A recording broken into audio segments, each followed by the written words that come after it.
नमस्कार दोस्तों।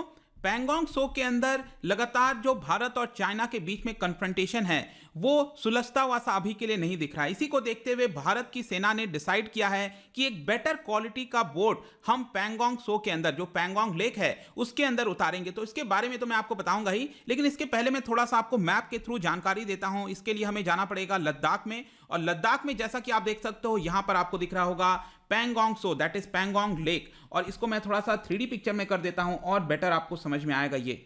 तो जैसा कि आप देख सकते हो यह आपका पैंगोंग त्सो, यहां से इसकी शुरुआत होती है भारत के साइड से, और करीब 2/3 आप कह सकते हो ये चाइना के अंदर है। ठीक है, और बाकी जो मेन मुद्दा आता है दोस्तों वो है आपका फिंगर्स को लेकर। आई एम श्योर आपने काफी समय से सुना होगा।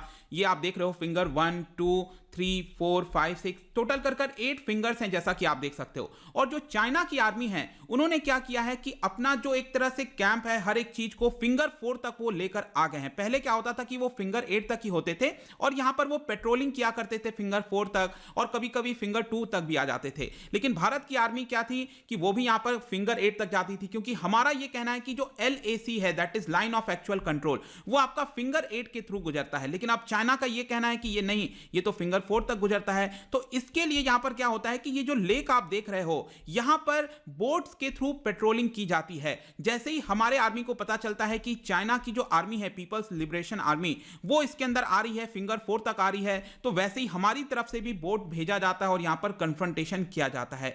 लेकिन अगर हमें बेटर तरीके से यहां पर कन्फ्रंट करना है चाइना की आर्मी को, तो ये जो नाव होगी, बोट होगा इस पर्टिकुलर लेक के ऊपर, वो बेटर क्वालिटी का होना चाहिए, तभी हम चीजों को सही से काउंटर कर सकते हैं। तो इसी को देखते हुए दोस्तों यहां पर जैसा कि मैंने आपको बताया, भारत की सेना ने निर्णय लिया है कि यहां पर एक पावरफुल बोट बनाने की कोशिश की जाएगी, तो ताकि जो चाइनीज वेसल्स हैं उनको पैंगोंग लेक के अंदर अच्छे से काउंटर किया जा सके। क्योंकि पिछले काफी समय से यहां पर चर्चा चल रही है, बार बार खबर आ रही है कि चाइना की आर्मी, उन्होंने अपने बोट्स की जो नंबर्स हैं उसको बढ़ा दिया है। तो इसलिए इंपॉर्टेंट हो जाता है कि हमारे पास भी बेटर कैपेबिलिटी हो। तो इसके बारे में मैं आपको जानकारी दूंगा। चलिए आगे बढ़ते हैं। मैं हूं अंकित अग्रवाल, और अपडेट के लिए आप मुझे फॉलो कर सकते हैं इंस्टाग्राम, फेसबुक और ट्विटर पर। मेरे लेक्चर की हर पीडीएफ आपको फेसबुक पर तो मिलेगी ही, प्लस साथ में आप मेरा टेलीग्राम चैनल ज्वाइन कर सकते हैं by searching Ankit Agarwal official. और अगर आप यूपीएससी की तैयारी कर रहे हैं तो आपके लिए सुनहरा मौका है स्टडी IQ लैब के लिए स्मार्ट कोर्स है, जिसके थ्रू आप अपनी प्रिपरेशन और भी ज्यादा अच्छे तरीके से कर सकते हैं।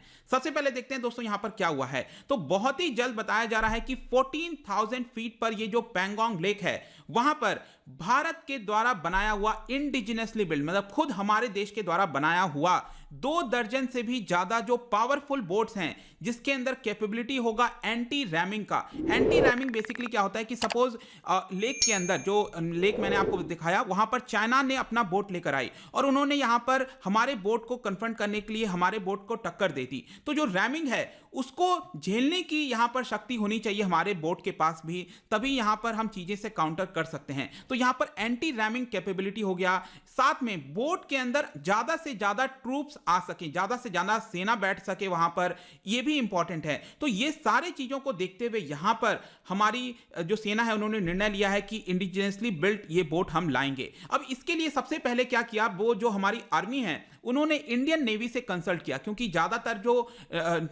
जो आपका समुद्र और बाकी जगह आप देखते होंगे तो यहां पर इंडियन नेवी काम करती है कोस्ट लाइन पर। लेकिन क्योंकि ये इनलैंड वाटर की बात है तो यहां पर आर्मी इसके ऊपर ध्यान देती है। तो यहां पर जब कंसल्ट किया गया आर्मी के द्वारा इंडियन नेवी से, तो यहां पर हमें नीड फील हुआ कि इस तरह के बोट्स होने चाहिए। और क्योंकि जो करंट सिचुएशन चल रहा है लगता नहीं कि यहां पर जल्दी से सुलझने वाला है, इसलिए हमें अपनी कैपेबिलिटीज को लगातार बढ़ाते रहना चाहिए और तब जाकर हम यहां पर चाइना को काउंटर कर सकते हैं। और इसके साथ साथ मैं आपको बता दूं, ये जो अपग्रेडेड बोट है दोस्तों, बोट है, इसके पास स्ट्रेंथ तो होगा ही एंटी रैमिंग का, ताकि रैमिंग को हम झेल सके। इसके साथ साथ जो ट्रूप्स की मैंने बात की, जितना ज्यादा ट्रूप्स होंगे, क्योंकि जब चाइना अपनी बोट्स लेकर आता है तो उसके अंदर ज्यादा ट्रूप्स होते हैं, तो वैसे ही हमें भी अपने ट्रूप्स को ज्यादा रखना चाहिए बोट के अंदर। इसके लिए उसके अंदर कैपेसिटी हो, क्योंकि अभी के लिए अगर आप देखो कि भारत के द्वारा जो बोट यूज किया जाता है उसमें 10 से 12 सोल्जर्स आ सकते हैं, अकोमोडेट हो सकते हैं। लेकिन जो नया वाला बोट यहां पर लाया जाएगा उसमें 25 से 30 ट्रूप्स को हम ला सकते हैं, एक साथ ले जा सकते हैं, तो जो कि एक अच्छी बात है। इसके साथ साथ यहां पर स्पीड भी नए वाले बोट की काफी अच्छी होगी, ताकि जब भी चाइना इंकर्जन करे पैंगोंग त्सो के अंदर, वहां पर हम अच्छे से उसको इंटरसेप्ट कर सकें। इसके अलावा ये भी बताया जा रहा है कि कब तक ये आ सकता है, क्योंकि अभी आपको पता है कि जो लेक है वो आपका फ्रीज होना स्टार्ट हो गया है, अब तक फ्रीज भी हो गया होगा काफी हद तक, तो विंटर का समय है, तो अभी तो हमें बोट की आवश्यकता नहीं है, लेकिन आगे चलकर करीब 4-5-6 महीने के बाद जब ये डी फ्रीज हो जाएगा, वाटर में कन्वर्ट हो जाएगा वापस से पैंगोंग सो, तो वहां पर हमें ये जो बोट्स की आवश्यकता पड़ेगी और तब तक हो सकता है कि ये जो बोट्स हैं उसको उतारा जाए, क्योंकि अभी के लिए अगर आप देखोगे इस तरह के बोट्स यूज किए जाते हैं, इसका नाम है टंपा। इसको आप ध्यान रखिएगा, आपके एग्जाम में आ सकता है। टंपा बोट यूज किया जाता है इंडिया भारत की सेना के द्वारा पैंगोंग सो के अंदर। अब पहले भी क्या था कि 8-10 साल पहले हमारे पास इस तरह के बोट भी नहीं होते थे, बहुत ही लो क्वालिटी के होते थे, लेकिन अच्छी बात है कि हमने ये वाला बोट ले आया जो कि एटलीस्ट हम काउंटर कर सकते हैं। ये देख सकते हो यहां पर आप इस तरह का सामने मशीन गन वगैरह चीजें लगी रहती हैं, और आप लेफ्ट साइड में देखोगे इस तरह से काउंटर किया जाता है चाइना के द्वारा, हमारे द्वारा। आप देख सकते हो वर्लपूल जैसा यहां पर क्रिएट हो जाता है, यहां पर घेरने की कोशिश की जाती है और इस तरह से कन्फ्रंटेशन देखने को मिलता है। तो आप सोच के देख सकते हो अगर हमारे पास बेटर बोट होगा तो हम ज्यादा बेटर तरीके से काउंटर कर सकते हैं। जहां तक चाइनीज बोट की बात है दोस्तों, तो उनके द्वारा यूज किया जाता है टाइप 928D टाइप के बोट्स। तो मैं आपको दिखा देता हूं, इस तरह का कुछ बोट होता है जो कि चाइना के द्वारा यूज किया जाता है, और इसके अंदर खास बात यह है कि ये स्पीड काफी अच्छा है, 40 नॉट्स के स्पीड पर ये चल सकता है, लेंथ करीब 13 मीटर है। इसके अलावा यहां पर बताया जाता है कि 18 से 20 लोग इसके अंदर आ सकते हैं, और यहां पर सरफेस रडार लगा हुआ है। इसके अलावा यहां पर automatic control, remote control aircraft, anti aircraft gun भी है। आप ये देख सकते हो यहां पर ये रिमोट कंट्रोल के थ्रू यहां पर इसको ऑपरेट किया जा सकता है। तो इस तरह की चीजें इसके अंदर लगी हुई हैं चाइना के पास, तो हमें भी इससे भी बेटर क्वालिटी के बोट चाहिए, और इसीलिए इंपॉर्टेंट हो जाता है। यहां पर क्वेश्चन आता है कि आखिरकार नए बोट लाना इंपॉर्टेंट क्यों है, क्योंकि आपको पता है कि यहां पर जो मामला है पैंगोंग के अंदर वो सुलझ नहीं रहा है। तो इसके लिए जरूरत है कि ये जो पूरा इतना बड़ा लेक है, 134 किलोमीटर का ये लेक है, जिसमें 1/3 हमारे कंट्रोल के अंदर है, 45 किलोमीटर का जो लेक है वो हमारे कंट्रोल में है, और 2/3 अभी भी चाइना के कंट्रोल में है। और बेसिकली ज्यादातर ये देखने को मिला है कि जब भी इंडियन आर्मी फिंगर 4 के बाद जाती है तो चाइना काउंटर करता है, और चाइना की आर्मी भी कई बार फिंगर 2 तक आ जाती है। जैसा कि मैं आपको और अच्छे से यहां पर दिखा देता हूं,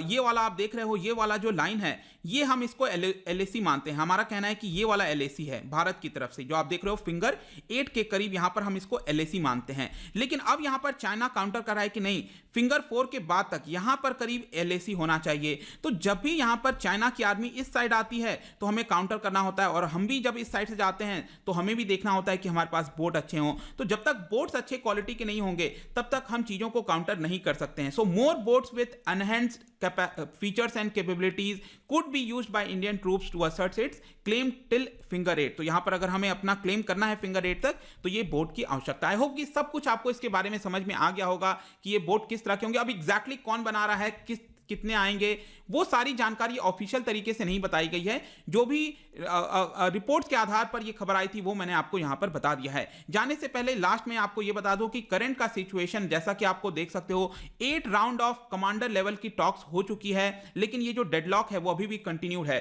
6 नवंबर को यहां पर आखिरी बार टॉक हुआ था और उसमें डिसएंगेजमेंट प्लान की चर्चा की गई थी, लेकिन ये अभी तक सुलझता हुआ नहीं दिख रहा है, क्योंकि आपको पता है कि भारत जो है इस समय काफी अच्छे पोजीशन पर आ चुका है।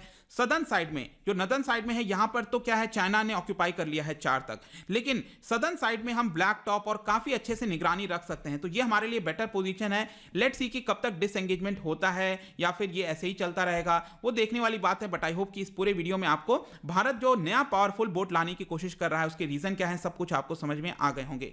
जाने से पहले एक इंटरेस्टिंग आपके लिए क्वेश्चन लेकर आया हूं। आपको बताना है कि भारत और चाइना के बीच में इनमें से कौन सा ऐसा रीजन है जो कि डिस्प्यूटेड नहीं है, आपको यह बताना है। लेट मी नो इसका आंसर क्या होगा। मैं जो इसका राइट आंसर है अपने इंस्टाग्राम पर तो डालूंगा ही, अगर आप इंस्टा पे नहीं हो कोई बात नहीं, टेलीग्राम से ले सकते हैं।